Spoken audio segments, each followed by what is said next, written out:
वयस्पति प्रदिशः ॐ भूर्भुवस्वस्ति नवदुर्गायै नमो नमः समर्पयामि भूर्भुवस्वस्ति नवदुर्गायै नमो नमः अथः संभवगर्तमा श्रियं वासये कुले मातरं परममालिनी भूर्भुवस्वस्ति नवदुर्गायै नमो नमः भूर्भुवस्वस्ति ह्रीं ह्रीं क्लीं चामुण्डायै विचे भूर्भुवस्वस्ति सर्वमङ्गलमाङ्गल्ये शिवे सर्वार्थसाधिके शरण्ये त्र्यम्बके गौरी नारायणी नमोस्तुते मृत्तिका स्नानं च समर्पयामि ॐ या फलिनी या फलाः पुष्पायाश्च पुष्पिणी ॐ गन्धद्वारां पुष्टाङ्गरीषणी ईश्वरीं सर्वभूतानां तामिहोपक्वये श्रियम् ओम दुर्गाय नमः दुर्गाय नमः दुर्गाय नमः सप्तरण ओम जातवेदसे सुनवामसो ममराति यतो निदाहाति वेदाः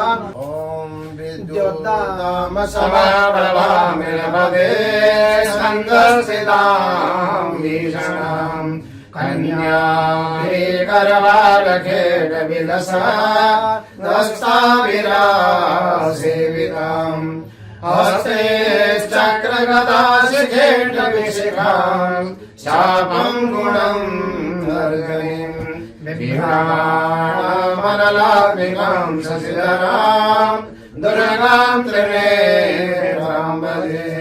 ओम नमः चंडिकाय।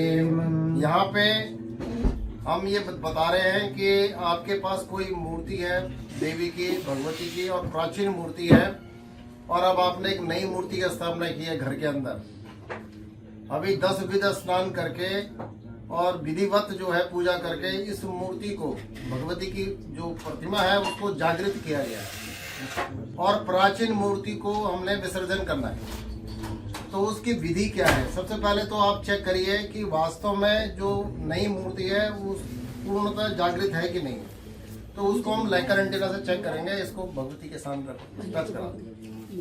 तो ये जो लेकर एंटीना है इसमें आप चेक करेंगे 17.6 17.6 वेवलेंथ पे ये एनर्जी चेक होती है। पहले इसको 3.3 वेवलेंथ पे न्यूट्रलाइज करते हैं, न्यूट्रलाइजिंग प्रीवियस यूनिट।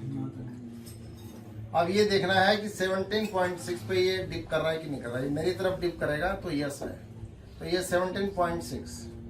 अभी जैसे आप देख रहे हैं कि ये इधर को डिप कर रहा है, इसका मतलब जो ये प्रतिमा है भगवती की ये पूरी तरह से एनर्जाइज्ड हो गई है, पूरी तरह से चार्ज और अभिमंत्रित हो गई है। अब ये मास्क को इधर लगाइए इस साइड। अब ये प्राचीन मूर्ति है, थोड़ा ऐसे टच करो। अब मैं इसको देख रहा हूँ कि ये जो है इस मूर्ति का, देखो इस मूर्ति में भी वही पावर है 17.6 की हाईएस्ट ऑर्डर डिविनिटी। अब हमको ये मूर्ति विसर्जित करनी है, तो हमने क्या किया, सबसे पहले जो नई मूर्ति है उसको 10 बजे स्नान करके पूरी तरह से जो है उसको चार्ज करते हैं, अभिमंत्रित करते हैं। अब यहाँ से इस एनर्जी को यहाँ से ट्रांसफर करते हैं। तो अब हम क्या है कि भगवती से प्रार्थना करते हैं कि इस मूर्ति के में जो शक्ति है माता की, वो शक्ति इस नवीन प्रतिमा के अंदर स्थानांतरित हो। ओम अहं दुर्गे हरिशिवेदिवसे स्वजन्तो स्वस्ति स्मृतामदेव समां ददासि दारिद्र्यदुःखकारणिका तुदन्या सर्वोपकारकरणाय सदाधते। ओम सर्वमङ्गलमाङ्गल्ये शिवे सर्वार्थसाधिके शरण्ये त्र्यम्बके गौरी नारायणी नमोस्तुते। या देवी सर्वभूतेषु मातृरूपेण संस्थिता नमस्तस्यै नमस्तस्यै नमस्तस्यै नमो नमः। या देवी सर्वभूतेषु शक्तिरूपेण संस्थिता नमस्तस्यै नमस्तस्यै नमस्तस्यै नमो नमः। या देवी सर्वभूतेषु लक्ष्मी रूपेण संस्थिता नमस्तस्यै नमस्तस्यै नमस्तस्यै नमो नमः। इस प्रकार कुशा की 7 कुशाओं का एक गुच्छा बना करके और एक कलावा उधर से भगवती की नई प्रतिमा से प्राचीन प्रतिमा तक उसको जोड़ करके और अपना भाव रखे मन में कि इस मूर्ति की जो प्राचीन मूर्ति है इसकी जो शक्ति है, देवी सत्ता है, वो ट्रांसफर हो जाए नई में। और उसके बाद फिर इसको विसर्जन करना होता है। एक पीला कपड़ा बिछा दिया और इसमें कुछ चावल, पुष्प और सिक्का ऐसे डाल करके फिर इसको बांध के और गंगा जल में इसको विसर्जित किया जाता है। अब आपने ये देखना है कि वो मूर्ति जागृत है। अब इसको दोबारा चेक करिए, इसको लगा लीजिए। अब ये 17.6 वही हाईएस्ट ऑर्डर ऑफ डिविनिटी है। अब ये खत्म हो गई इसकी, ये चला गया इधर, वापस चला गया। ये पहले जो है मेरी तरफ आ रहा था। तो ये जो है इस तरीके से मूर्ति, अगर प्राचीन मूर्ति और पूजी जा रही है लंबे अरसे से, तो उसको इस तरह एकदम विसर्जित नहीं करते, उसका दोष लगता है।